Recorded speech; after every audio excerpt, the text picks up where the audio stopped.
Bom dia a todas e todos que nos escutam no Hospital de Clínicas, nessa manhã, que aqui de casa parece um pouquinho nublado, mas está um dia agradável. Então, a gente quer agradecer a presença de todos virtualmente, né, em nome de todo o Núcleo de Estudos Interdisciplinar de Saúde e Espiritualidade.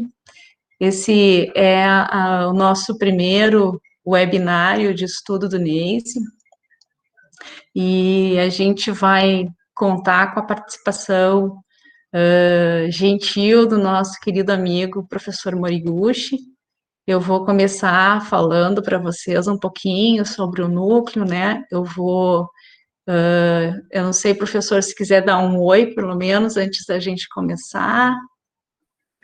Bom dia a todos, muito obrigado pelo privilégio e honra e alegria de estar com vocês. Bom dia. Bom dia, obrigada. Obrigada a todas as colegas do núcleo que estão presentes, a todos aí que nos escutam.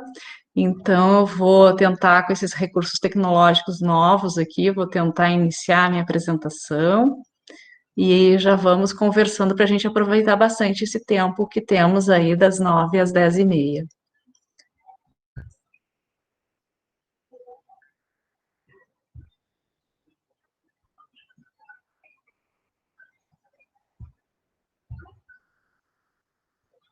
Bom, nesse momento eu não enxergo mais vocês, mas vocês devem estar enxergando a minha apresentação. Então, se alguém puder me dar um retorninho no áudio, se está conseguindo visualizar.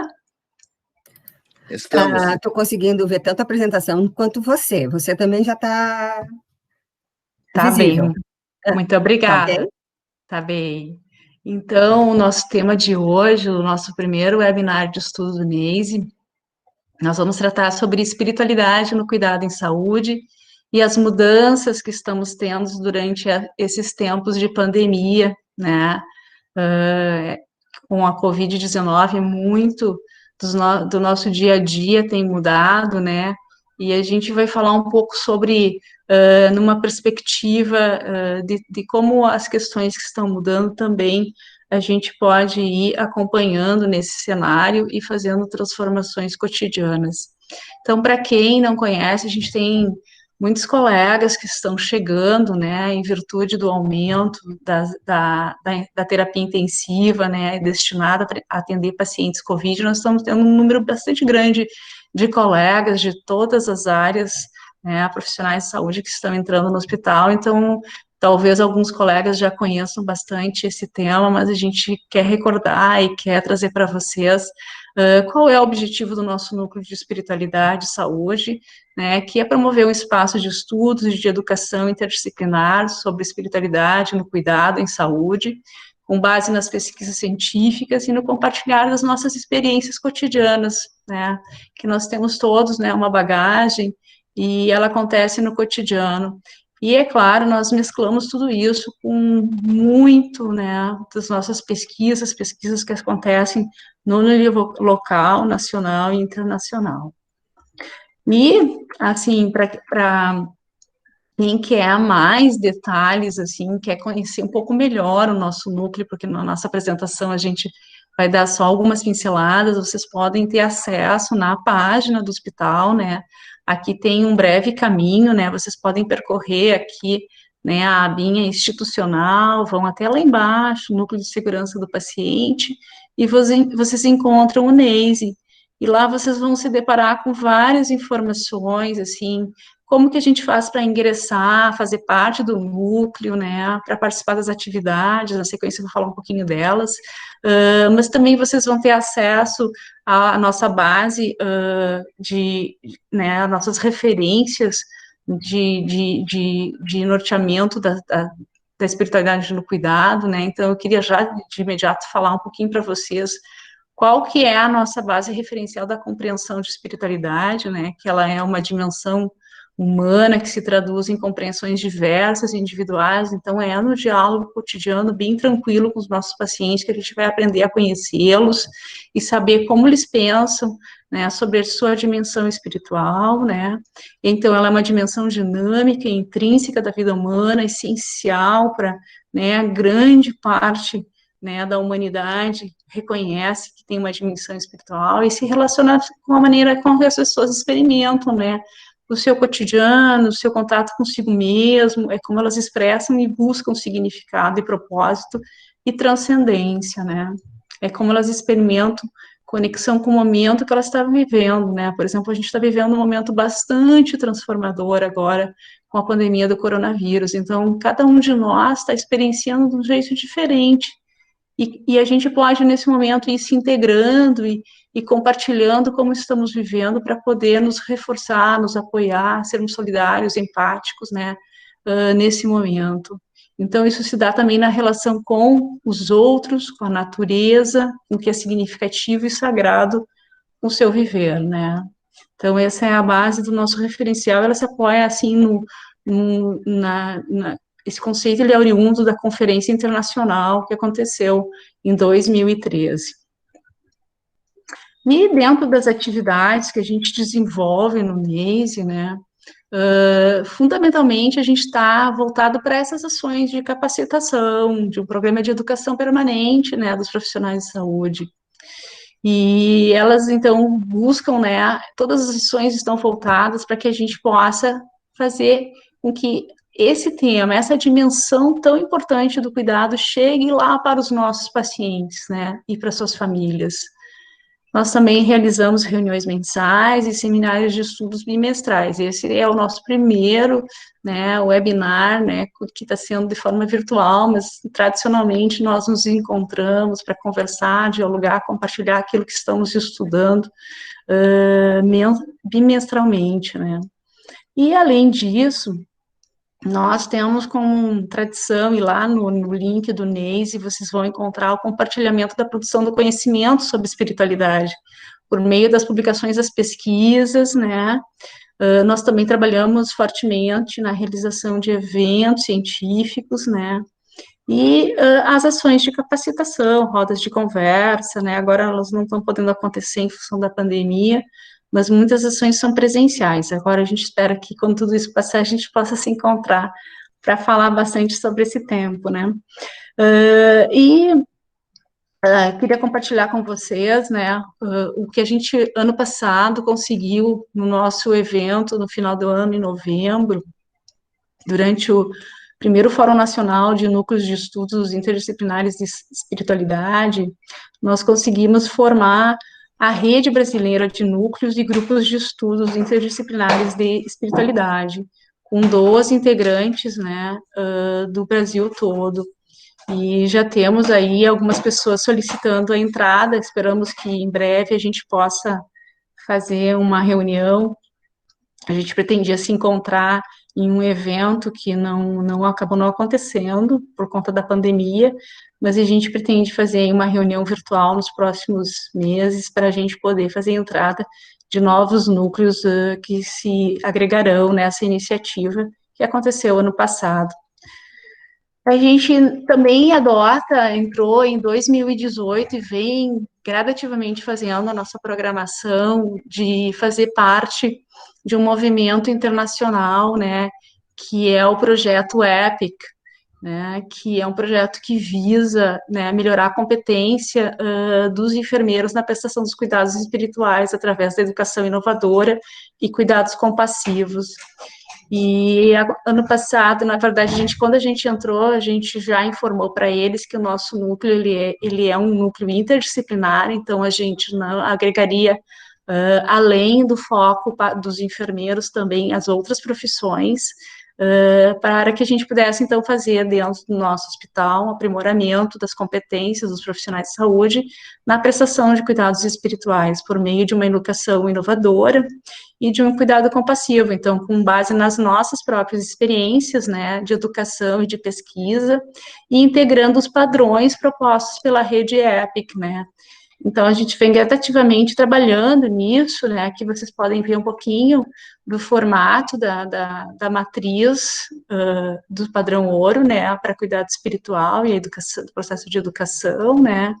Eles trabalham fortemente, né? Com esse ambiente, né? De ensino-aprendizagem baseado no cuidado, na empatia, na compaixão, né, entre os profissionais, né, isso fortalece muito o trabalho em equipe, então a gente percebe que há uma necessidade grande nesse momento que a gente cada vez mais trabalhe nessas perspectivas de criar um ambiente clínico propício a incluir tantas outras dimensões que são fundamentais para o cuidado dos nossos pacientes, das suas famílias e também de nós mesmos profissionais.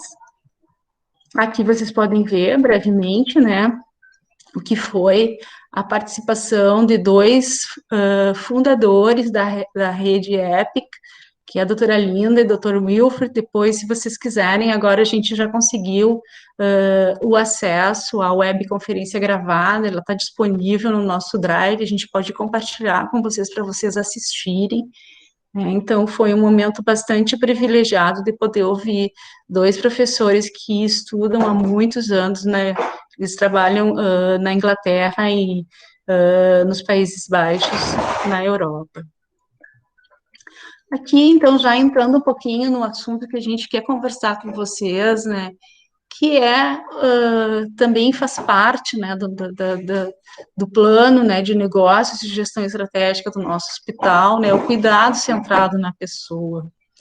Então, quando a gente pensa nessa perspectiva, o que é o cuidado centrado na pessoa, né? Uma das grandes questões que a gente tem observado, né, é que a gente tem uma compreensão distinta do foco no cuidado. Às vezes o paciente chega, né, ele chega com a sua bagagem, com o que ele acredita e o que fortalece, ele tem bastante convicções do que ele ajuda nesse momento, e nós estamos muitas vezes mais voltados para um foco mais técnico, né, as questões que são fundamentais para a saúde física, mas ainda nós temos muito para caminhar, né, no sentido de aprofundar as outras dimensões do cuidado. Então, a gente percebe uma lacuna no processo de educação de integrar tantas outras visões do foco que é do paciente. Então, para fazer um cuidado centrado na pessoa, fundamentalmente, a gente tem que aprender algo que é fundamental, é a capacidade de escuta, de ouvir a história dessa pessoa e o que é importante para ela, para mesclar com toda a bagagem científica e todas as nossas fundamentações teóricas e que nos ajudam e que é a base da ciência. Então, acho que esse é um ponto fundamental que nós temos que trabalhar bastante, porque a nossa formação aí é fortemente dentro de uma ciência que ainda priorizou bastante o aspecto físico e psicológico e tem demorado um pouquinho mais para integrar a espiritualidade. Então, a gente está correndo atrás de um tempo para poder integrar, e é isso que a gente tem se dedicado aqui dentro do hospital. Então, a pessoa, quando chega, ela vai realmente, como diz essa imagem, né? A espiritualidade é muito importante para mim, porque envolve as minhas escolhas, eu estou consciente dela, né? E espero encontrar respeito e sensibilidade. Respeito e sensibilidade são fundamentais para que a gente possa ter capacidade de escuta. Então, aquilo que eu acredito como profissional é importante para mim. Mas para aquela pessoa que está chegando no hospital, que está ingressando na sua internação, vai fazer sua cirurgia, ou vai passar pela internação, depois vai receber alta e vai para o ambulatório, a gente precisa conhecer o que é importante para ela, para realmente, com toda a bagagem científica que a gente mesclar com as suas crenças e seus valores e fazer o que a gente chama de um processo compartilhado de decisão. Então, aqui tem um ponto fundamental. Se alguma coisa acontecer com o áudio, por favor, me avise. Tudo bem?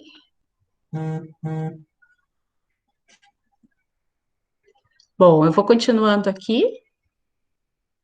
Tá tudo bem, tudo bem. Tudo bem, ótimo, então também. Então, assim, o ponto fundamental que a gente considera, e que é o que a gente está fazendo aqui hoje, que é trabalhar com o aspecto da educação dos profissionais, para que a gente tenha uma abordagem mais integrativa e inclua necessidades multidimensionais no cuidado, e que nós possamos fazer um trabalho forte em equipe, né? Então, quando a gente vai conhecer o que o paciente acredita, sua bagagem de crenças e valores, a gente sai desse caminho que é, a gente tem uma sabedoria, um processo de conhecimento que é muito importante para a gente cuidar, mas quando eu vou conhecer a história do paciente, eu passo a ser um bom ouvinte, um bom aprendiz sobre aquilo que ele necessita. E aí, para a gente poder fazer um processo de decisão compartilhada, que é um caminho de proposição que vem caminhando cada vez mais, e a gente tem se dedicado a aprender sobre essa prática que é bastante inovadora hoje, né, mas já deveria ser assim há mais tempo. Então, uma das coisas que são fundamentais, assim, é que às vezes a gente transforma essas questões de, eu não sei como perguntar, e mesmo que se eu souber como perguntar, eu não sei o que eu vou fazer com essa informação, então, eu preciso me dar conta que às vezes eu preciso apenas fazer perguntas amplas e simples, né? Como, por exemplo, quando a pessoa chega, olha, por exemplo, quando a pessoa está lá no ambulatório, eu pergunto assim, durante a anamnese, né? Olha, agora eu vou conversar um pouquinho, vamos conversar um pouquinho sobre o que você acredita, o que lhe fortalece para enfrentar esse momento, né? E é incrível como essa pergunta simples abre um universo de aproximação entre eu e a paciente que está comigo. Então, o fato, às vezes, da gente abrir para um universo que, às vezes, parece até gerar alguma estranheza. Pois é, se eu for perguntar alguma coisa, às vezes, mais dura, assim, eu vejo que as pessoas perguntam, por exemplo, assim, antigamente eu perguntava para as pacientes, o que é espiritualidade para você? Bom, começa que os pacientes, na verdade, confundem a palavra espiritualidade com alguma religião no Brasil. Então, às vezes elas, não, eu não sou dessa religião, né? Então, às vezes a gente perguntar de uma forma mais simples e mais ampla, faz com que a gente possa ir conversando para além da religião, para outras questões que são importantes e relevantes para o paciente, né? E isso é fundamental que a gente possa começar e que possa descrever de forma que os colegas que chegarão na sequência possam ter essa informação e fazer uma continuidade da história espiritual, que não acontece somente no momento da evolução.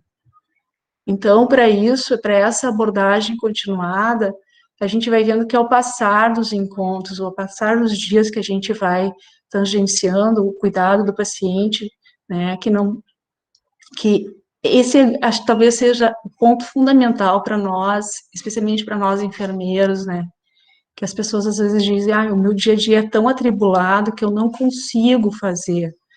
Então, eu digo, não, mas o dia a dia ele pode ser atribulado, mas a gente tem que aprender a fazer junto, né? Fazer junto enquanto eu estou verificando, né, algum sinal, estou administrando alguma medicação, eu estou realizando um curativo naquele paciente, eu posso ir dialogando com ele, aprendendo a conhecer a sua história, né?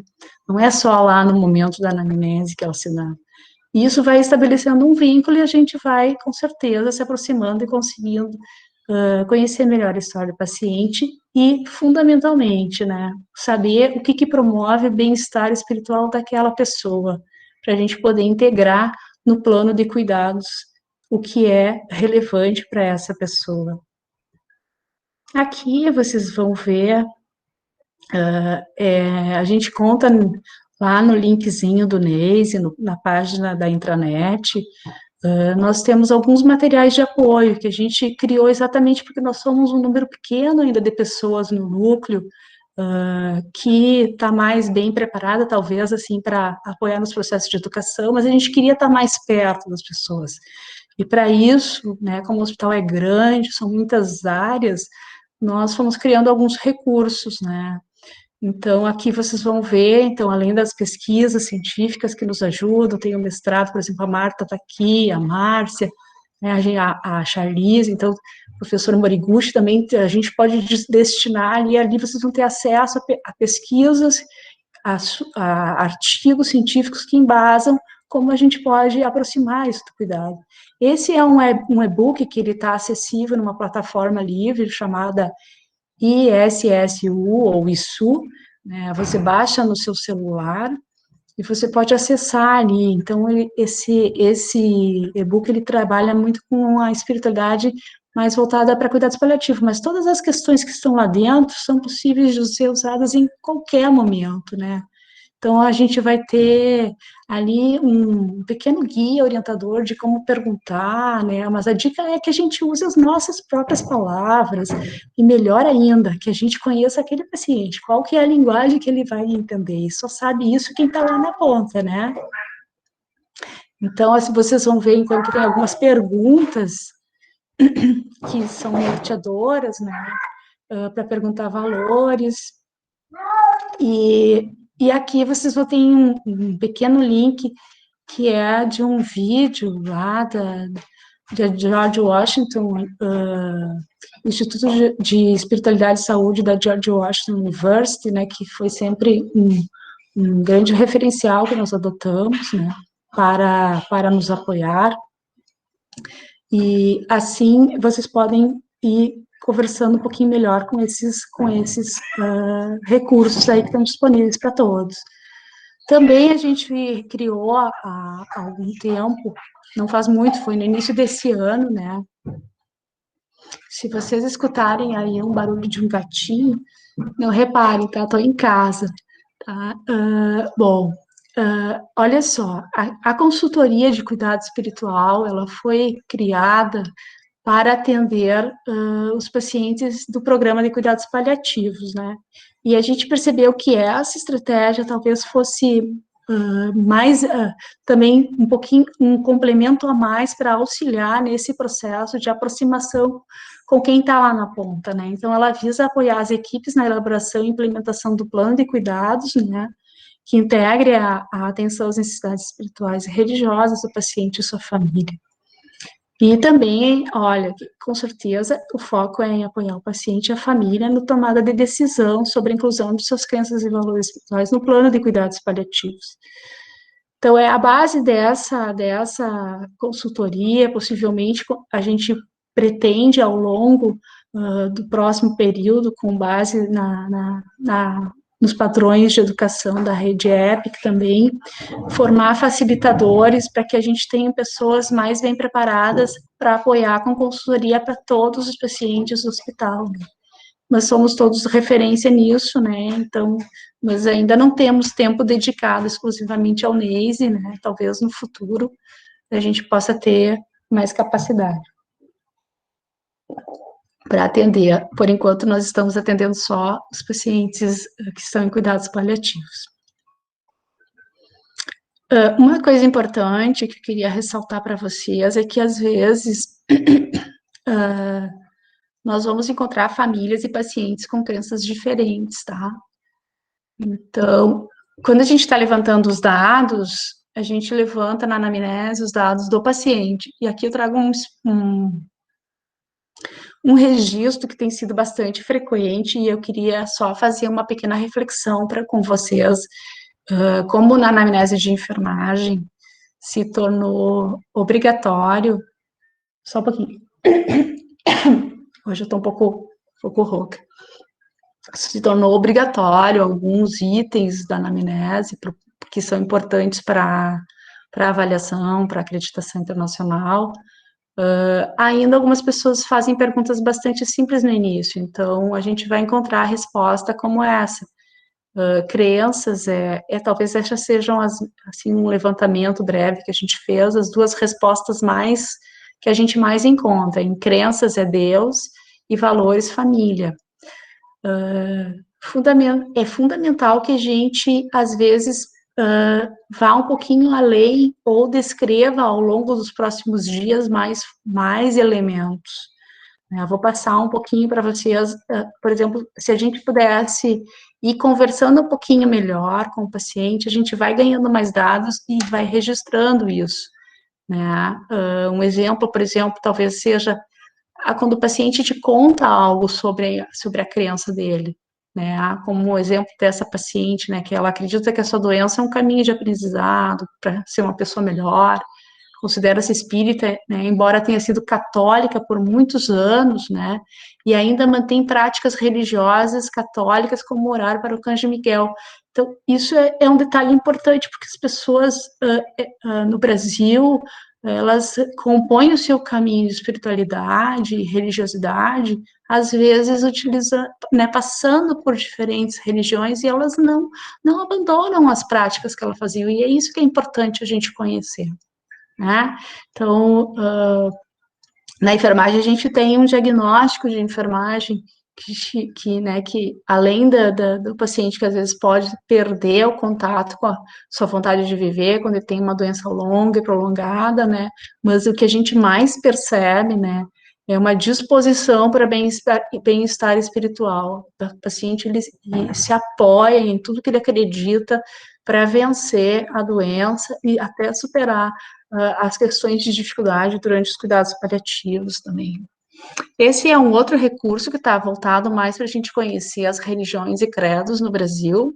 Vocês também vão encontrar lá no nosso link, né? Vocês vão poder entender um pouquinho melhor. Às vezes, quando eu vou conversar com um paciente que eu já sei que ele tem uma crença que eu não conheço muito bem, eu não conheço muito bem a religião, eu vou lá, me aproprio um pouquinho melhor do que é aquela religião, quais são o sistema de crenças, as práticas diárias, se tem alguma dieta, hábitos alimentares que vão influenciar no dia a dia do cuidado, né? Pode ter hábitos de se vestir que podem trazer implicações para o dia a dia, costumes relacionados ao processo da morte, né? Então, se a gente puder aprender melhor para ir fazendo essa história espiritual e integrando isso nos nossos planos de cuidados é fundamental. Por exemplo, lá vocês vão encontrar a questão da espiritualidade dos indígenas caigangues, né, que é uma cultura completamente diferente da nossa, né, a espiritualidade dos indígenas guaranis. Então, a gente vai precisar aprender um pouco sobre isso para poder dialogar e aproximar e fazer esse processo de tomada de decisão compartilhada, né. Então, aqui já vou entrar, eu já estou com o meu tempo, não quero passar a palavra para o professor daqui a pouquinho, né, para ele poder ter mais tempo para falar com a gente, e eu queria passar só um pouquinho para vocês, assim, do que mudou aí durante a pandemia, né. Nós fizemos durante o plano de contingência da Covid-19, uma alteração já tem praticamente um mês, a gente fez uma alteração na questão do POP, da solicitação de atendimento religioso e espiritual. Nós fizemos uma nota adicional, né, para tentar aumentar, né, a segurança e a saúde de todos na nossa instituição, né, promovendo, então, uma alteração à solicitação do atendimento das necessidades religiosas e espirituais, então, que passou a ser preferencialmente de forma virtual, né, sempre que possível. Nas áreas que não são COVID, das unidades que são gerais, assim, ainda está permitida a visita religiosa, né, mas claro que por uma preservação dos pacientes, para diminuir a circulação, se for possível, é melhor ser de forma virtual nesse momento, né, a gente conta com a compreensão de todos, né. E, então, isso tem acontecido, né, por recursos de áudio e vídeo, nos aplicativos do WhatsApp, do Hangout, né, das pessoas que estão envolvidas no processo. Já vou contar para vocês algumas situações que têm acontecido, e nas unidades dos pacientes COVID, né, existe uma restrição máxima de visita, inclusive da família, e, portanto, então, os recursos virtuais, eles se tornam a maneira exclusiva para garantir o atendimento religioso e espiritual dos pacientes.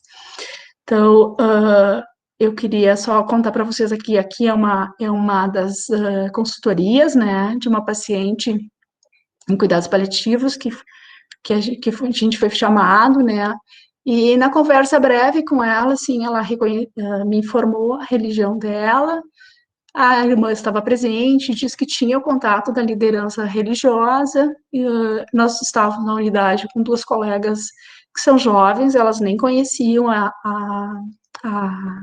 as questões do núcleo de espiritualidade, e nem o cadastro das instituições religiosas. Então, o fato de a gente ter muitas pessoas jovens na instituição, a gente precisa estar mais perto e ajudando, colaborando para que elas aprendam como que a gente pode fazer. Então, a irmã estava presente, disse que sim, podia fazer o contato com a liderança da sua religião e o atendimento seria virtual. E aí eu já informei a enfermeira, e que se por acaso a família não conseguisse, a gente poderia utilizar o cadastro das instituições religiosas voluntárias do hospital, porque a paciente era de outra cidade, né? E essa paciente, ela também relatou uma perda de sentido de vida e muito desânimo devido à doença crônica e múltiplas cirurgias, né? Ela, olha o detalhe importante, ela não encontrava motivação para viver mesmo com a expectativa do nascimento do neto, né? O que a gente tem que trabalhar muito com essa questão de oferecer uma escuta reflexiva, uma abordagem de apoio encorajadora para o paciente, e passando esse tempo, e fundamentalmente ter esperança, né? Então, vou passar aqui, que eu não quero me demorar. Aqui é só um exemplo de como tem acontecido nas unidades COVID, né? Essa é uma foto de uma matéria até de um jornal lá de Joinville, não é nossa, tá? Então, os pacientes, a gente tem contado, né, o professor Moriguchi, que está junto com a gente aqui, a Jaqueline, nós conseguimos um apoio fundamental, porque nós sabemos que nossos pacientes têm uma diversidade grande de religiões, né, mas nós contamos ainda, na verdade, a gente tem um grande número de pacientes que são católicos, e a gente estava tendo um tempo, assim, com um pouco de dificuldade de atendimento, e agora a gente está, assim, com um reforço super importante, né, dos capelães e padres que estão nos ajudando muito durante esse momento, assim, os pacientes têm recebido, então, apoio de diferentes religiões de forma virtual, né, as bênçãos virtuais têm acontecido, e outras formas de diálogo também com os pacientes. Acho que isso tem sido fundamental para todos que estão lá ajudando esses pacientes a superar uma doença que às vezes é tão complicada, né?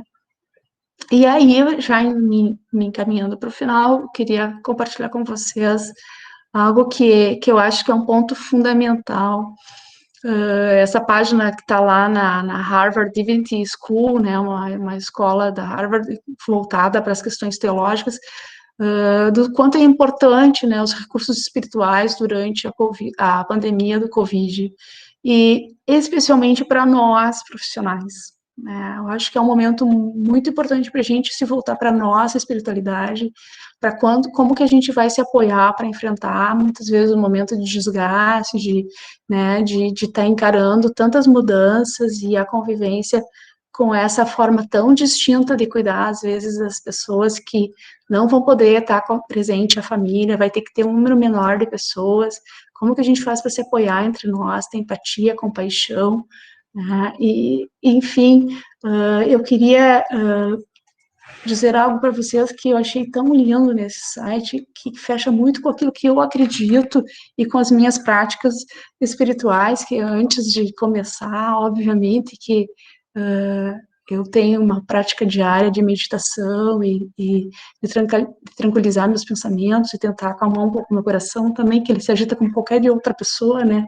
Eu queria compartilhar o que está escrito nesse site com vocês, que diz assim, está escrito em inglês, mas eu vou ler a tradução para vocês.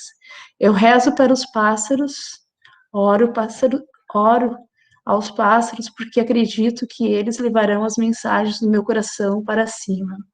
Eu oro a eles porque eu acredito na existência deles, na maneira como suas canções começam e terminam a cada dia, nas invocações e bênçãos da terra. Oro aos pássaros porque eles me lembram o que eu amo e não o que eu temo. No final das minhas orações, eles me ensinam a ouvir. E assim, eu agradeço essa oportunidade de estar com vocês e eu vejo na Covid-19 uma forma da gente provocar mudanças e transformações em nós mesmos e em todos que estão conosco. Então, de imediato, eu queria encerrar a minha apresentação, que eu acho que eu já falei bastante.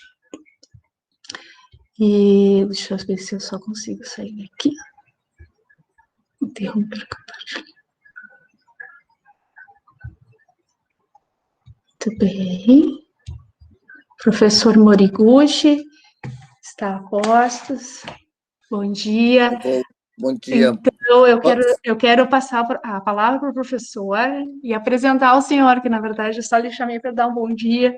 Queria lhe agradecer, né, por estar conosco, né, e apresentar o professor, né, o professor é nosso professor da Universidade Federal do Rio Grande do Sul, ele é chefe do Serviço de Medicina Interna do Hospital de Clínicas, vice-presidente aí do Grupo de Espiritualidade e Medicina Cardiológica da Sociedade Brasileira, Sociedade do Rio Grande do Sul Cardiológica, né? E também é membro do nosso núcleo de espiritualidade, né, professor? Então, é uma grande alegria poder estar com o senhor e compartilhar esse momento e lhe ouvir, tá? Então, a palavra está contigo. Desculpa se eu passei um pouquinho do tempo. Não, Luciano, muito obrigado. Obrigado a todos pelo convite. Eu vou tentar compartilhar minha tela, tá? Deixa eu ver aqui. Tá. Agora você tem que me dizer porque eu não estou me vendo, mas estão vendo a tela? Sim. Estão vendo? É espiritualidade, Sim. cuidado da saúde, mudança em Sim. tempo de pandemia. Sim, professor. Perfeito. Ótimo. Bem, eu agradeço o convite, eu fico muito contente, porque o que eu gosto mesmo é esse assunto mesmo. Eu sou geriatra, cardiologista e internista, mas o que eu gosto mesmo é trabalhar com a vida, trabalhar com a alma das pessoas, porque isso que importa, né? Então, assim, dando continuidade, foi muito bom, né, ouvir a Luciana, porque já me introduziu o assunto.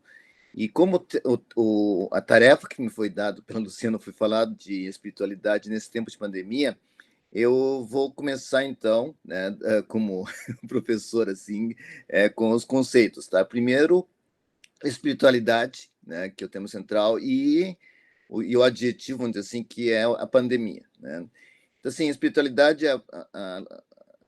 você já falou, né, do Congresso Consenso Internacional que teve em 2013, e eu gosto muito desse conceito de espiritualidade para a gente poder ter um denominador comum, uma base comum, e é exatamente onde eu vou trabalhar, tá? Nesses próximos 15 minutos.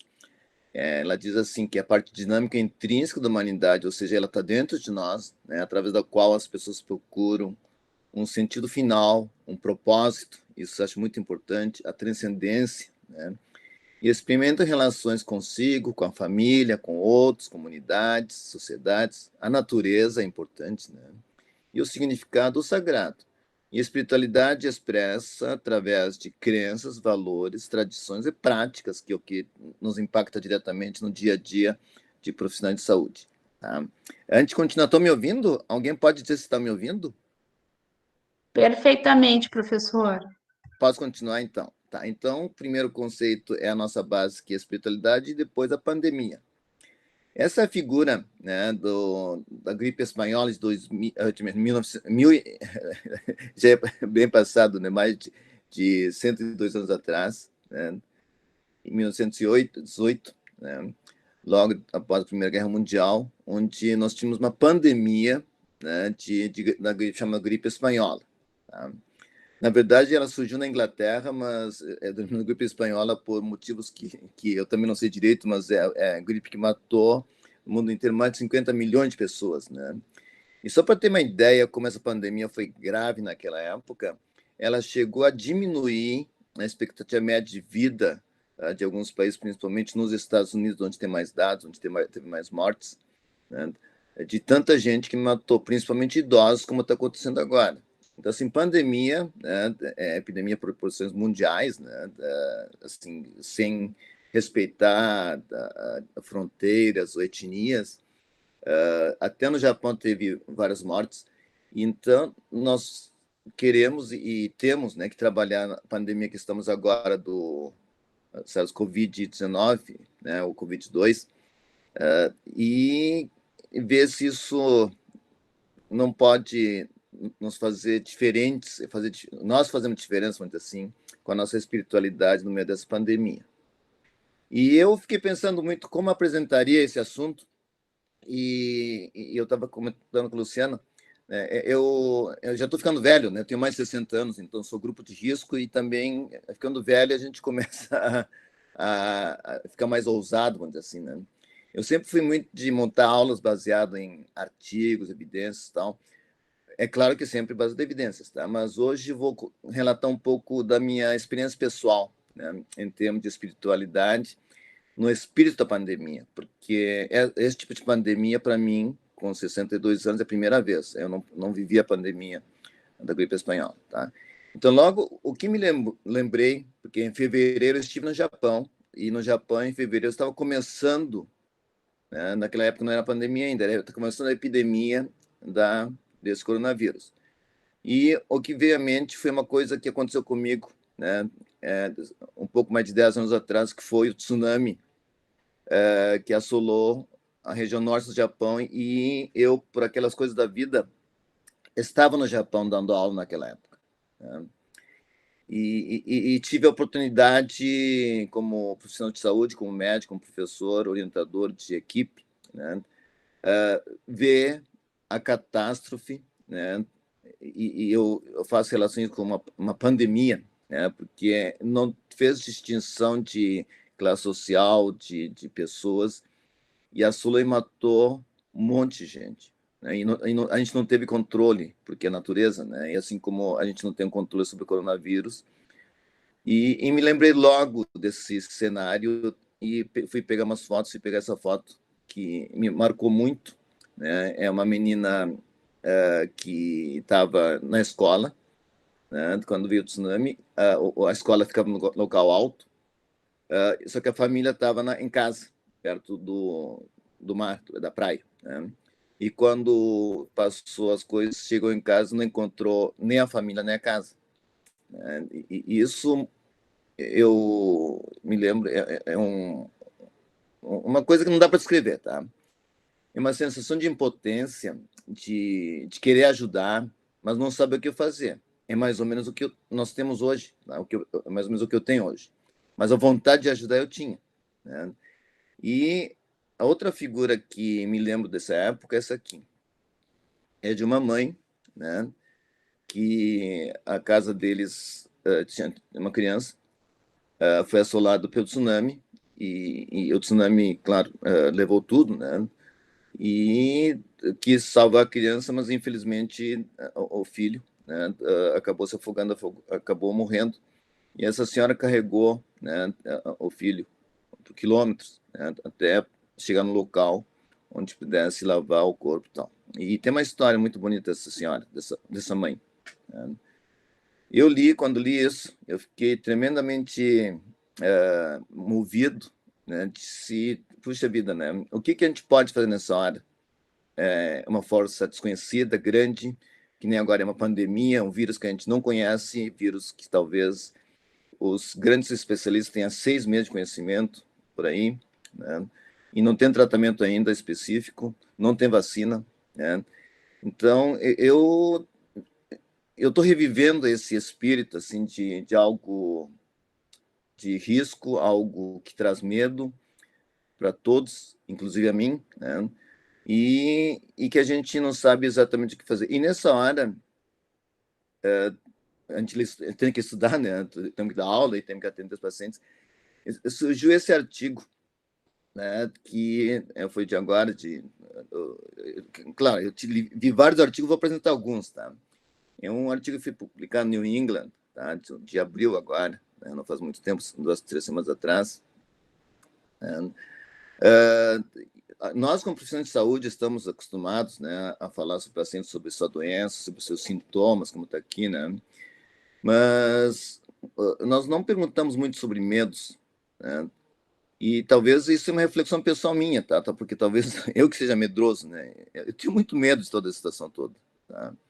E eu acho que os pacientes também estão com medo. E eu vejo isso nas perguntas, nas atitudes, né? Porque tem tanta notícia que dá medo, né? E a gente esquece que a gente tem que abordar com nossos pacientes, as pessoas que nos procuram como profissionais de saúde, não somente o que aflige em termos de saúde, mas principalmente, acho que os medos dessa época.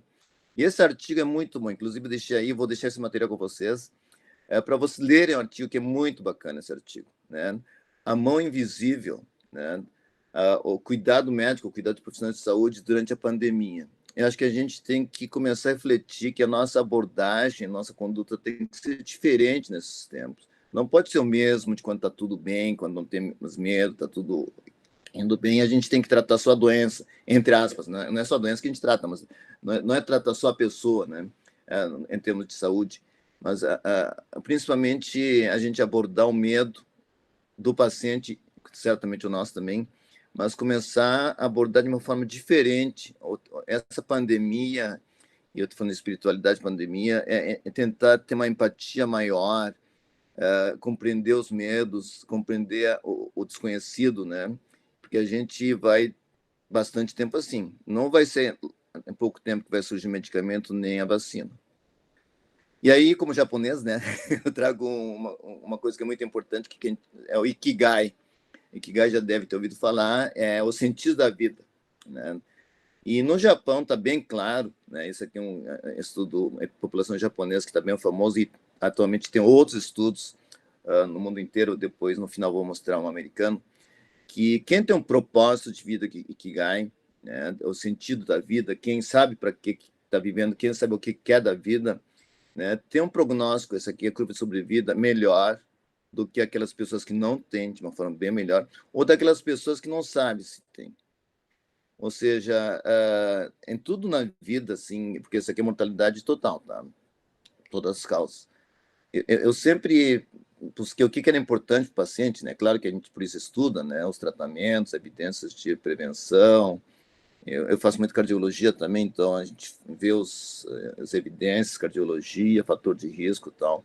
Mas talvez, ultimamente, o que tenho dado mais atenção é se o paciente, se eu, né? Se nós temos propósito de vida e se a gente está vivendo para isso, porque isso realmente é o que faz a diferença. E vários estudos mostram que isso é a verdade, né? E o propósito de vida, que chamam de Ikigai, na verdade, é vários componentes, né? O que a gente gosta da nossa, de fazer, de viver, né?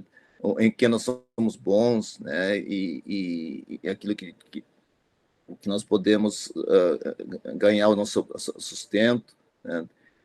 E também aquilo que o mundo precisa. Porque no momento que eu, por exemplo, faço algo que eu gosto muito, né, que eu seja bom, né, isso é minha paixão, né, e no momento que eu posso me sustentar com isso, ter o sustento é minha profissão, né, isso eu tenho aquilo que eu amo e que o mundo precisa, isso passa a ser minha missão, e a nossa missão no mundo, certamente, né, através do que nós amamos, que é cuidar das pessoas, isso eu acho que não é a ciência médica, né, para mim, o que eu amo é cuidar da gente, cuidar das pessoas que precisam de mim.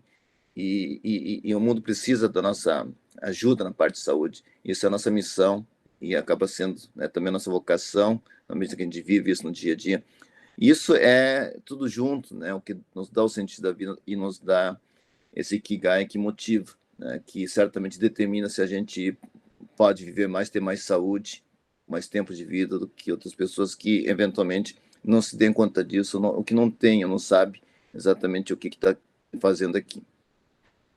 Esse é outro artigo que foi publicado agora, no mês passado, dia 19 de maio, no Annals Internal Medicine, né? E também fala, né, nessa época de pandemia, né, se não não é atualmente o tempo para a gente abordar de uma forma mais cheia, vamos dizer assim, uma forma mais centrada, ensinar a espiritualidade e religiosidade na medicina, e diria na área da saúde.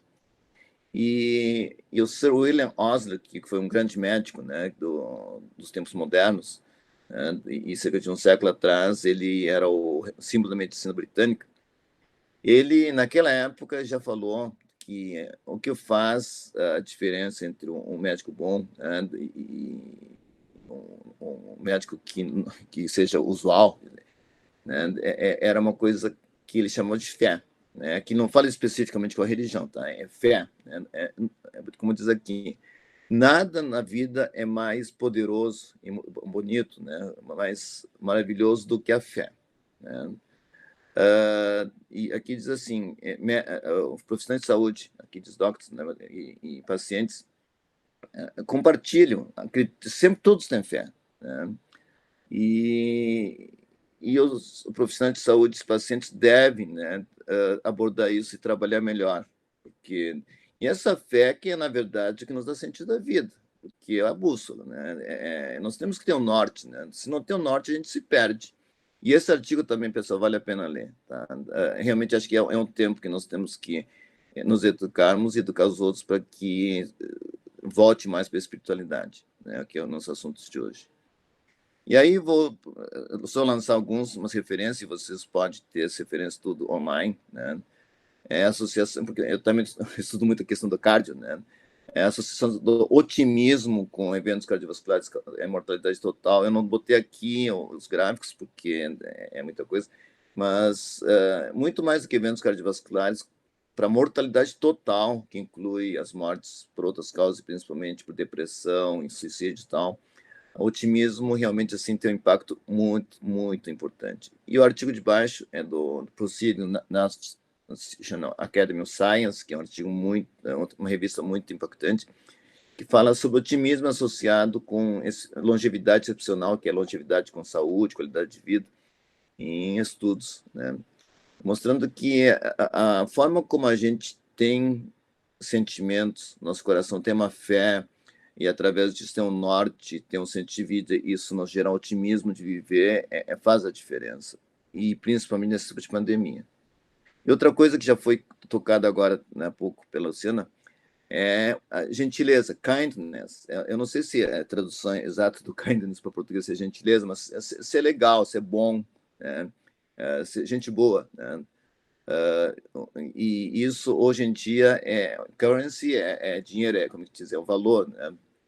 É o valor que não tem valor, vamos dizer assim, é cada vez mais importante. A gente ser gentil com as pessoas, a gente ter empatia, né?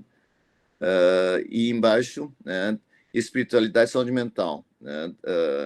Isso foi no início da pandemia, desafios e oportunidades, ou seja, realmente acho que diante de uma situação de uma doença que a gente não tem tratamento ainda, né, não tem remédio, tá? Eu posso garantir que ainda, infelizmente, a gente não tem remédio, né, específico, né?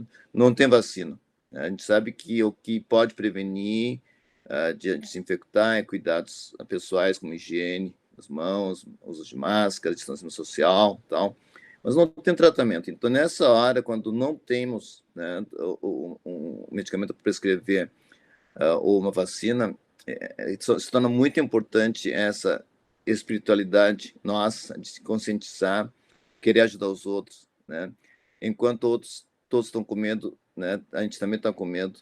Ter um espírito otimista de que isso vai terminar, que nós vamos ter que vencer e ser líderes, né? Através da nossa espiritualidade de um desconhecido que nós estamos enfrentando.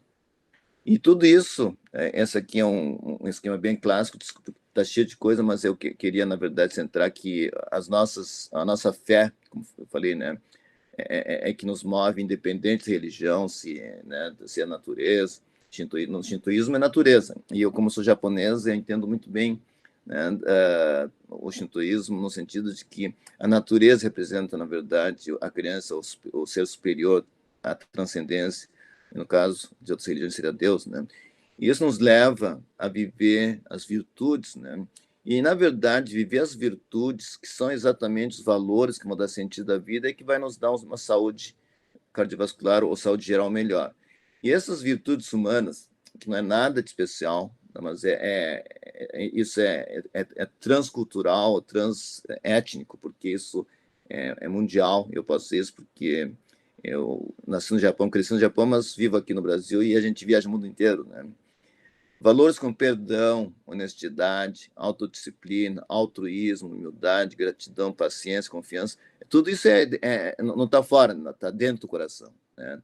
Isso são os valores que a gente, acho que cada um vive na sua espiritualidade e graças a Deus, eles são reconhecidos cientificamente, nós temos instrumentos, estudos que mostram evidências de que esses valores são importantes na nossa espiritualidade e na medida que a gente souber viver isso, né, certamente a gente vai poder enfrentar melhor essa pandemia, né? Eu tenho pacientes que infelizmente perderam entes queridos e ficar revoltado contra Deus, contra tudo, né? E trabalhar então perdoar a natureza, perdoar o que eles acham que, né, pode ter levado a isso, até contra a gente mesmo, né? E a gente tem que trabalhar isso porque senão as pessoas não vão conseguir levar isso adiante, né? E no nosso caso, como profissional de saúde, a nossa autodisciplina para não se contaminar, não contaminar os outros, nosso altruísmo, porque tem que ser altruísta para estar na linha de frente, né? E eu, como chefe de serviço de medicina interna, todos os dias falo com meus colegas residentes, contratados e professores que estão na linha de frente, e eu parabenizo e eu agradeço pelo altruísmo deles estarem na linha de frente, né? Ajudando as pessoas que precisam. E a gente também tem que ser humilde, a gente não sabe tudo, né? E principalmente numa doença que tem 6 meses, assim, de conhecimento, ninguém é especialista, né? E temos que ser gratos porque estamos vivos, estamos do lado de ajudar, não do lado que está precisando de ajuda. Temos que ter paciência porque é uma situação que vai perdurar, nós vamos agora, ainda meses, e confiança de que nós vamos conseguir, que nós temos uma força superior, uma força bem, né, acima de nós aqui, que vai nos ajudar a superar tudo isso. E para terminar, esse artigo também que foi publicado recentemente, isso que fala sobre a associação, sobre propósito de vida, imortalidade, isso aqui é estudo americano, então não é só japonês, tá, que fala de propósito de vida.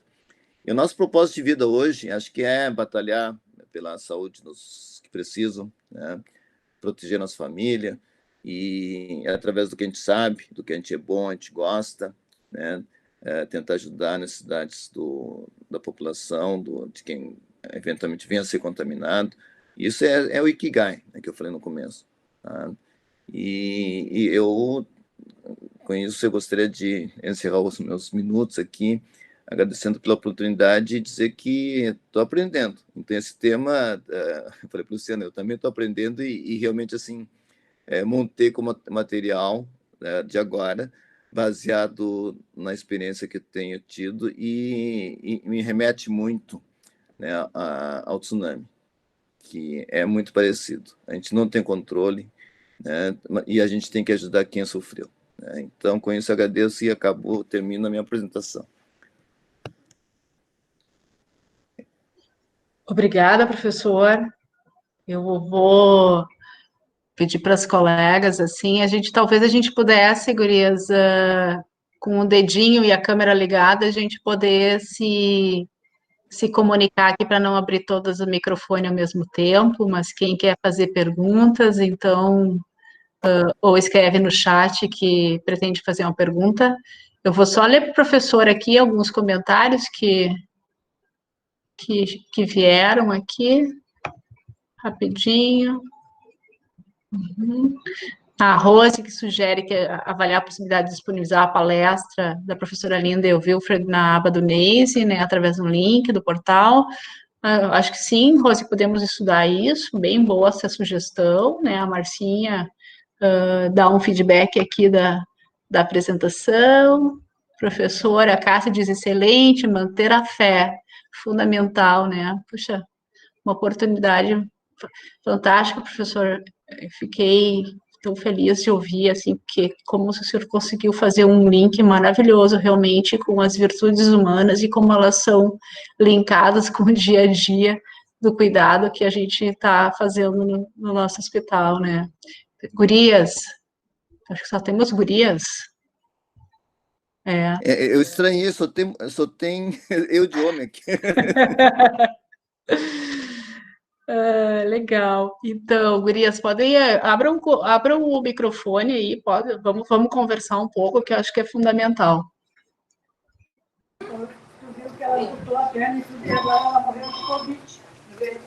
Marcinha? Oi, pessoal, tudo bem? Oi, Marcinha. Oi, querida, estou aqui entrando em trabalho. Tá. Foi ótimo ouvi-los e achei forte as imagens que o professor colocou, muito forte. E aí a gente se dá conta da emoção, né? E realmente do medo. São duas coisas que às vezes a gente não aborda nem com os pacientes e às vezes nem com a gente mesmo. Então, eu sou muito grata por participar dessa roda de aprendizado. É isso. Obrigada, Marcinha. Obrigada por estar com a gente. Muito obrigado. Eu vou confessar uma coisa, tá? É a primeira vez nos meus quase 40 anos de prática médica que eu tenho medo de atender pacientes. É a primeira vez. Tá? Nunca aconteceu isso comigo. No tsunami não tinha medo, eu tinha compaixão, né? Tinha pena das pessoas.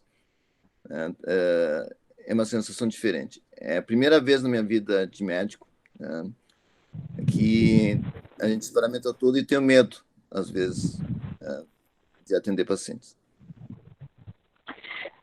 Bom dia a todos.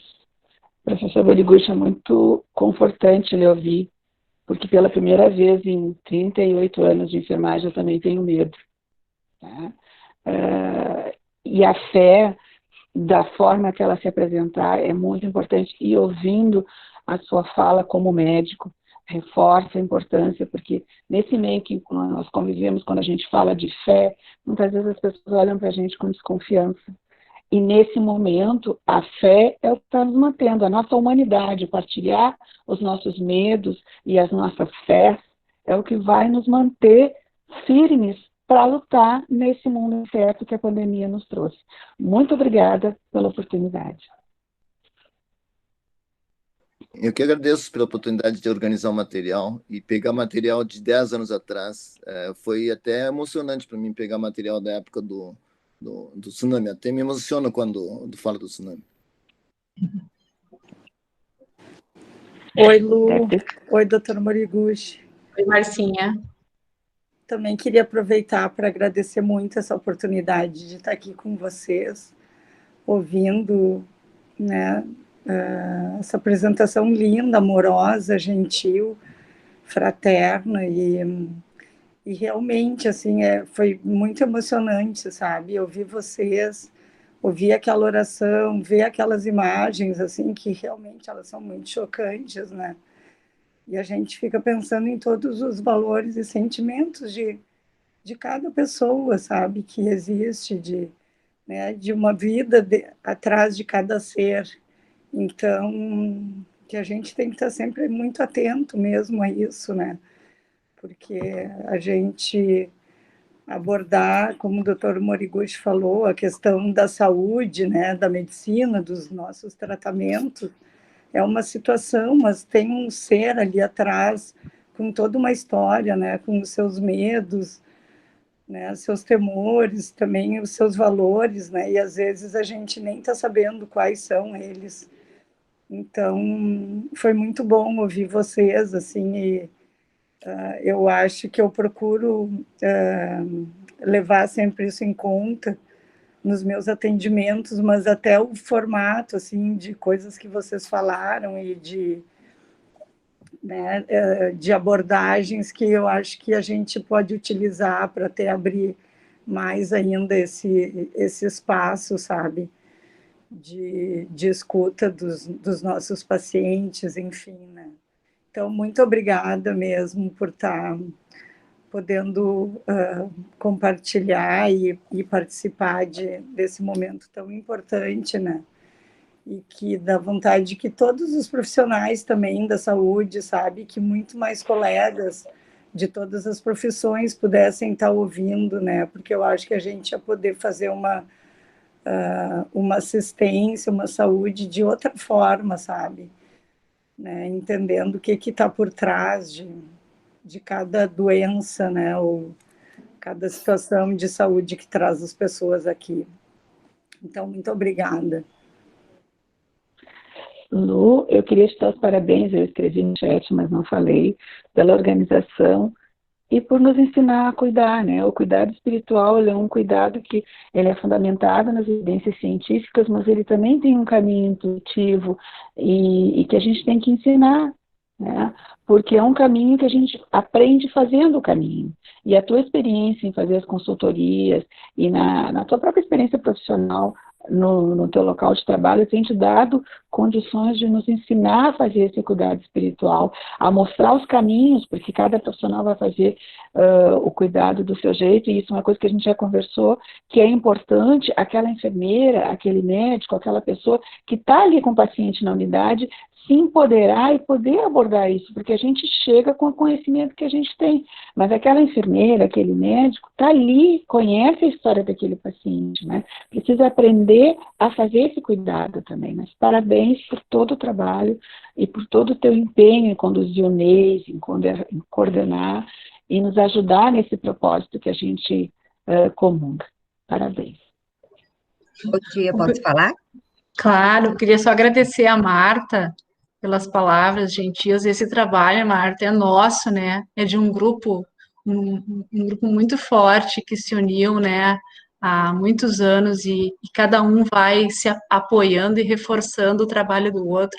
Então, eu me considero, assim, pertencente a uma família, assim, o núcleo de espiritualidade, para mim, é uma grande família, assim, que nos apoia no cotidiano para a gente poder realmente um dia de cada vez, como diz o professor, eu estou aprendendo também, eu estou aprendendo todos os dias, com cada um que eu encontro todos os dias a reconhecer o que eu preciso, às vezes, fundamentalmente melhorar em mim, que né, nós somos todos humanos e temos medo, temos angústias, temos dificuldades, atravessamos as nossas próprias emoções e o caminho, às vezes, né, do auto-perdão, né, eu acho que esse é um ponto fundamental de que a gente tem que reconhecer e a gente tem que ter tranquilidade também de se auto-perdoar. Eu não sou perfeita, eu tenho que, olha, me recolho nesse momento, reconheço que nesse dia talvez não fui tão bem e amanhã um dia nasce de novo para a gente recomeçar e fazer melhor, né? Então, Lúcia, por favor, fala conosco. Bom dia. Primeiro quero agradecer, maravilhoso esse primeiro webinário, né? Muito bom, rico, de ensinamentos muito profundos. Tá? E respondendo para Márcia Fabres, Márcia, eu acho que aqui neste webinário eu sou a única que não sou da área da saúde, tá? Eu sou do jurídico do Hospital de Clínicas, certo? E me sinto, ao mesmo tempo que eu me sinto um peixe fora d'água, porque eu não estou nessa convivência ou nesta vivência como vocês, diretamente, mas de outra forma eu me sinto integrada, sim, porque eu acredito muito, né, nessa questão da espiritualidade, né, nesse sentido maior, como o professor Moriguchi colocou. Eu acredito muito, professor Moriguchi, e achei fantástico essas colocações na questão do Ikigai, porque, sim, realmente, quando a gente começa a refletir a respeito, né, do que é o sentido da vida e que vale a pena viver, a gente consegue se dar em conta que a gente retorna para a ligação com o Criador. Né? Então, no momento, e isso me parece, e eu faço essa fala não tendo a experiência de vocês diretamente, embora se pudesse, eu estaria ajudando, estaria fazendo, né, a prática que eu tenho diretamente, mas como eu preciso naturalmente respeitar as orientações de distanciamento, de que, de repente, pode ser, o meu querer ajudar pode ser um piorar, né? Então, eu preciso respeitar, sim, mas eu acredito, sim, nesta questão maior, tá, da nossa fé. Tá?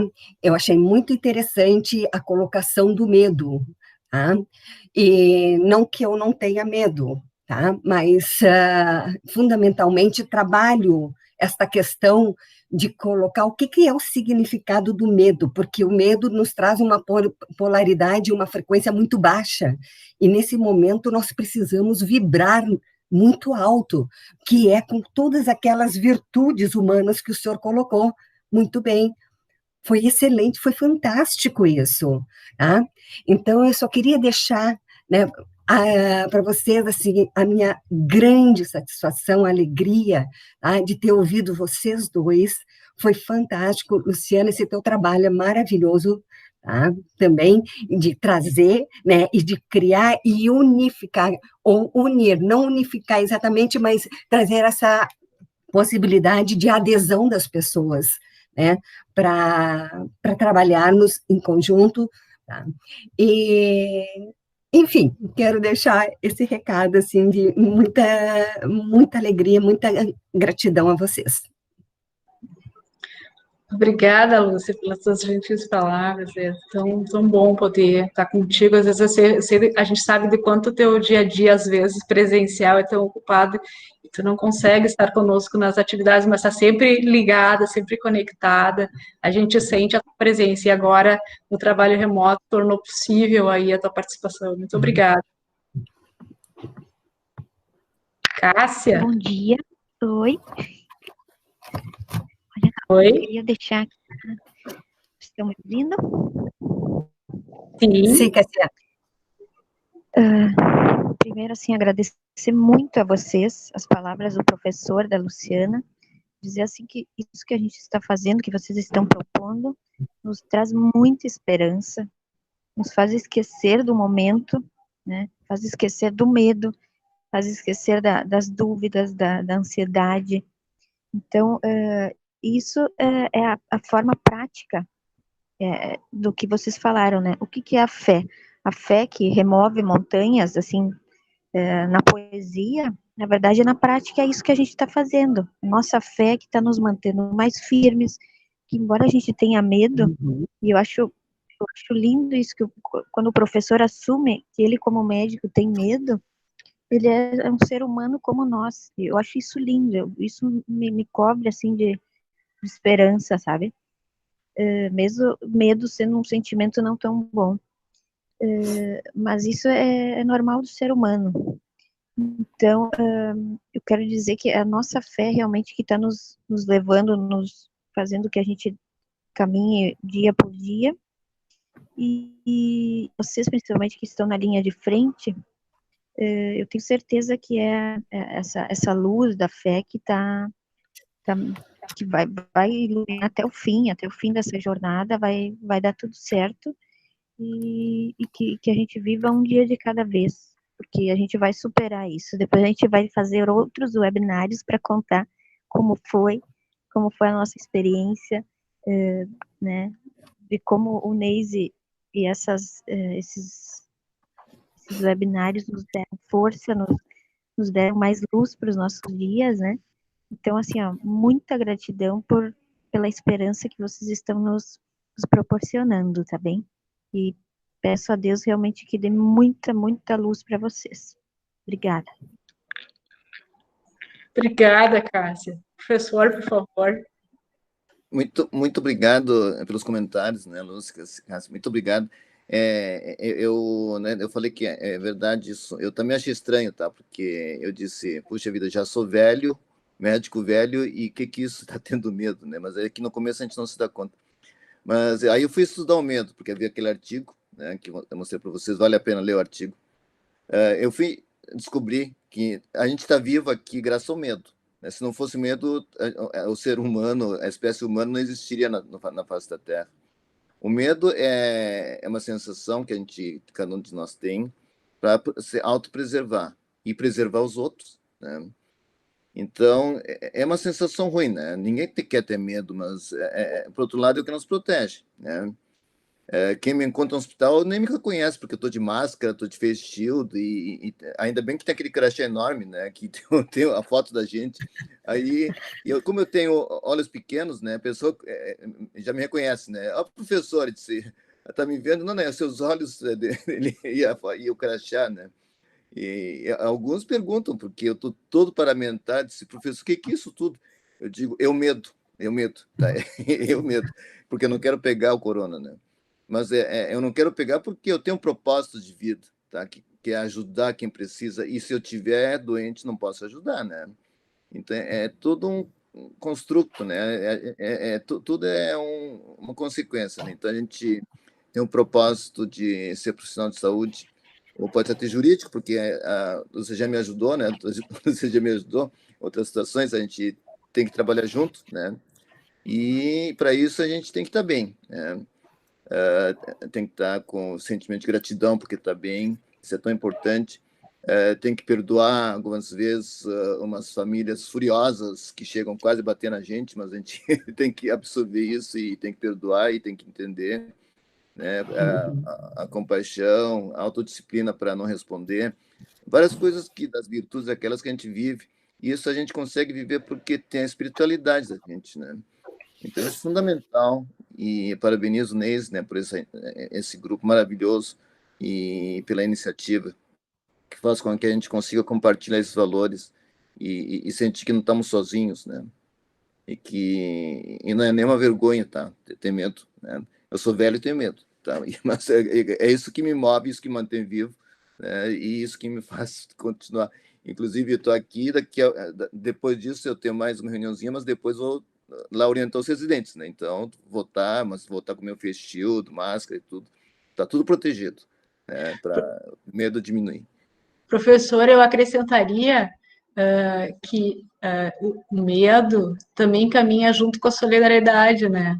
Porque quando a gente teme e não quer se contaminar para também estar mais presente para ajudar, é porque a gente é solidário também, é porque a gente também não quer nem contaminar outras pessoas, porque essa é uma possibilidade. Então, quando a gente se responsabiliza pela nossa saúde, a gente também se responsabiliza pela saúde do outro, né? Esse é um ponto fundamental e tão necessário, eu acho que para a gente compreender nesse momento, dentro da nossa instituição e também para além dela, porque a gente percebe que as pessoas ainda não despertaram eu não preciso ser portador do coronavírus, né? Eu posso passar essa pandemia com a minha saúde mais plena. E se a gente, em algum momento, adoecer, que bom que a gente possa ter pessoas prontas para nos cuidar, né?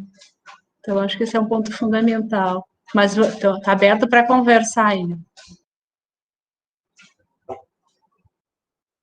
Alguém mais quer fazer perguntas? Deixa eu ver aqui, tem mais uns comentários. A gente tem a Grazi. Eu achei que era ia dizer que tínhamos um participante, mas é a Grazi, que trabalhou com a gente na creche do hospital, e agora não está mais com a gente, mas ela está participando aqui, né, dizendo que quer muito seguir com a gente e agradece. Um fraterno abraço e afetuoso para todos, e no professor aí, professor Moriguchi. Olha só, Cássia, se vocês têm mais alguma pergunta, porque também acho que o nosso tempo já vai caminhando para o final, eu queria, em homenagem a Cássia, que é nossa amiga, colega e poetisa. Cássia, essa vai para ti, ó, gurias, para todos nós aí. Eu vou deixar como encerramento, vou terminar minhas palavras e vou passar para o professor também encerrar nele. Eu queria dizer para vocês que a poesia e a arte, né, também caminham junto com a espiritualidade. E aí, Marcinha, vai aí o Mário Quintana para nos ajudar e acalentar o coração com Canção do Dia de Sempre. Tão bom viver dia a dia. A vida é assim, jamais cansa. Viver tão somente de momentos, como estas nuvens do céu. É só ganhar toda a vida, inexperiência e experiência. É a rosa louca dos ventos, presa à copa do chapéu. Nunca dês um nome a um rio, sempre é outro rio a passar. Nada jamais continua, tudo vai recomeçar. E sem nenhuma lembrança das outras vezes perdidas, tiro a rosa do sonho nas tuas mãos distraídas. Então, com essas palavras amorosas e gentis do Mário Quintana, professor, eu passo as palavras para o senhor encerrar aí da maneira com que o senhor achar melhor. Agradeço imensamente a presença dos colegas que nos ouvem e a sua gentil companhia. Muito obrigada. Um prazer imenso. Obrigado. Eu que tenho que agradecer pela oportunidade de estar com vocês. Foi uma alegria grande. Minha energia hoje vai estar melhor. Hoje vou ter mais tarde, é sexta, né? Então, dia que tem mais trabalho. Tem que preparar o fim de semana da gurizada. Então, a gente vai trabalhar bastante. E eu queria dizer que essa energia, para mim, é importante, né? Eu vou dizer uma coisa bem curta, mas que acho que é importante, né? O meu pai tem 94 anos, tá? Tá bem, tá em casa. Só tenho falado por telefone. E ele participou da Segunda Guerra, né? Ele foi da Marinha. E ele me comentou num dia desses, né, que o clima que a gente está vivendo, que ele está vivendo, isolado em casa, né, se protegendo, e parece ele que recorda a Segunda Guerra, né, quando nós tínhamos inimigos, né, ele disse, né, e tinha que se proteger, e muitas vezes tinha que ficar em abrigos subterrâneos e tal, e que não podia conversar com as pessoas que gostava, da família, né, que isso me lembrava muito ele da Segunda Guerra, né. E ele me fez uma coisa que até na hora não entendi, mas fui depois entender, né. Ele disse assim: meu filho, sabe o que faz as pessoas sobreviver? E eu disse: não sei, pai, né? Então ele me contou que havia na Segunda Guerra os campos de concentração, né? E que o que ele aprendeu depois de terminar a guerra tudo, que quem sobreviveu, somente sobreviveram quem tinha propósito de vida. Somente sobreviveram quem tinha o sonho de fazer alguma coisa depois de campos de concentração, né? Isso é propósito de vida, é o Ikigai, né? Então ele disse: meu filho, viva o teu propósito, né? Que ele sabe que eu gosto de medicina, gosto de, né? Viva isso que tu vai conseguir, né? Vencer essa terceira guerra, ele chama de terceira guerra mundial contra o vírus, né? Tu vais vencer a terceira guerra mundial. Então, a mensagem que eu queria deixar, né, nós estamos que nem uma guerra contra o vírus, né? E realmente o pai tem razão, acho que tem que ser guerra mundial contra o vírus, porque não é só nós. E vamos vencer com o nosso propósito de vida, com a nossa espiritualidade. Acho que isso é que vai nos mover. Não temos remédio ainda, não temos vacina, mas o que vai nos fazer vencer isso vai ser a nossa espiritualidade, a nossa vontade de viver, vencer o medo, né? E agradeço a todos pela solidariedade e paciência de me ouvir, né? E agradeço a energia que vou levar para o dia de hoje. E mais tempo também. Obrigado. Abraço para todos. Bom dia a todos. Muito obrigada. Obrigada a todos. Eu vou encerrar a gravação, só um momentinho. Muito obrigada a todos. Um excelente final de semana aí, com bastante cuidado, amor e espiritualidade.